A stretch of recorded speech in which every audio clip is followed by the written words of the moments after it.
Dans cette petite vidéo, je vais te montrer comment est-ce qu'on peut résoudre un exercice de physique traitant du mouvement rectiligne uniformément accéléré.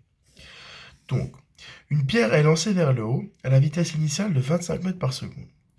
La première question, c'est de savoir après combien de temps sa vitesse change-t-elle de sens. Parce qu'évidemment, donc, on lance donc, cette balle, cette pierre vers le haut, donc on lui fournit de l'énergie, donc on lui donne une certaine vitesse de propulsion qui est de 25 mètres par seconde. Donc elle va poursuivre son ascension jusqu'à ce qu'elle atteigne une vitesse nulle, et ensuite elle va redescendre. Parce qu'évidemment, là, donc on va transmettre une certaine énergie cinétique à la pierre. Cette énergie cinétique va être utilisée pour réaliser l'ascension, et elle va atteindre une hauteur limite, et ensuite elle va redescendre. Et nous, on veut savoir, la question ici est de savoir, après combien de temps sa vitesse change-t-elle de signe. Donc finalement, quelle est la durée de son ascension? Bien, ce que l'on sait, c'est que déjà, la pierre est soumise à l'accélération gravitationnelle de la pesanteur, qui vaut environ 9,81 mètres par seconde au carré. Donc ça, c'est une information qu'il est nécessaire de prendre en compte. C'est ce qui fait que c'est un MRUA. C'est-à-dire qu'il y a une vitesse, mais la pierre est soumise à une accélération constante. Voilà, dirigée vers le bas. Alors, du coup, qu'est-ce qu'on va utiliser? On sait que la vitesse finale qu'elle aura une fois le sommet atteint, ce sera de 0 mètres par seconde. Elle sera de 0 mètres par seconde, la vitesse. Vitesse initiale, on sait qu'elle est de 25 mètres par seconde.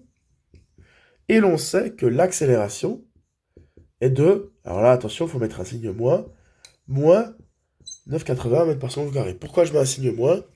Parce que le vecteur accélération se trouve être dans la même direction que le vecteur vitesse, mais dans le sens opposé.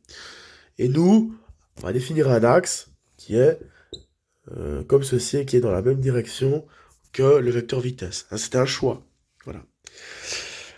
Donc, comment est-ce qu'on va pouvoir déterminer le temps? Eh bien, à l'aide d'une des équations que l'on avait déjà vues lors de la vidéo qui présentait un petit peu toutes les formules théoriques, c'était que la vitesse finale était égale à la vitesse initiale plus l'accélération fois le temps.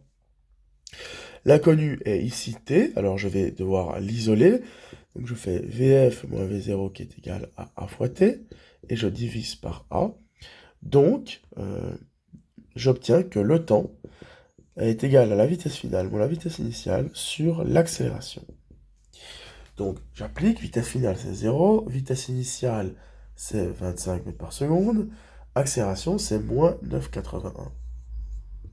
Le temps est donc d'environ 2,55 secondes.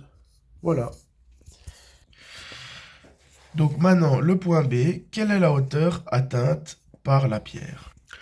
Donc, comment est-ce qu'on peut savoir ça? Eh bien, on va s'aider de l'information qui nous dit que le temps que mettra la pierre pour atteindre le sommet de sa trajectoire, donc pour atteindre finalement la hauteur maximale, elle est de 2,55 secondes. On sait donc que cette pierre elle est soumise à une accélération qui est celle de l'accélération de la pesanteur terrestre, donc moins 9,80 mètres par seconde au carré. Et donc on va pouvoir utiliser une des équations, qu'on avait vu également dans la vidéo précédente, qui disait que donc, la position d'un objet en mouvement avec uniformément accéléré est égale à 1 demi de a t carré plus v0 fois t plus x0. Voilà.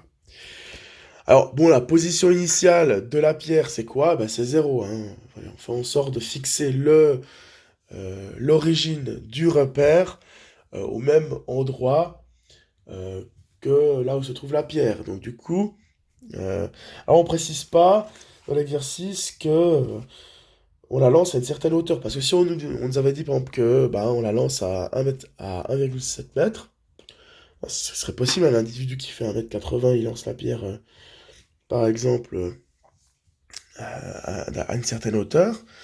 Voilà, mais là, on ne précise pas, donc du coup, on va considérer que x0 égale à 0. Et du coup, ici, en fait, le x de t, c'est directement la distance. C'est directement la distance qui aura été parcourue. Donc, on va pouvoir appliquer cette formule telle quelle. on va simplement remplacer par les données. L'accélération, on avait dit que c'était moins 9,81. Le temps, on a calculé, c'est 2,5 secondes, 2,55 secondes. Vitesse initiale, donc c'était 25 mètres par seconde. Et le temps, bah, c'est 2,5 secondes. Voilà. On obtient donc environ 31,86 mètres.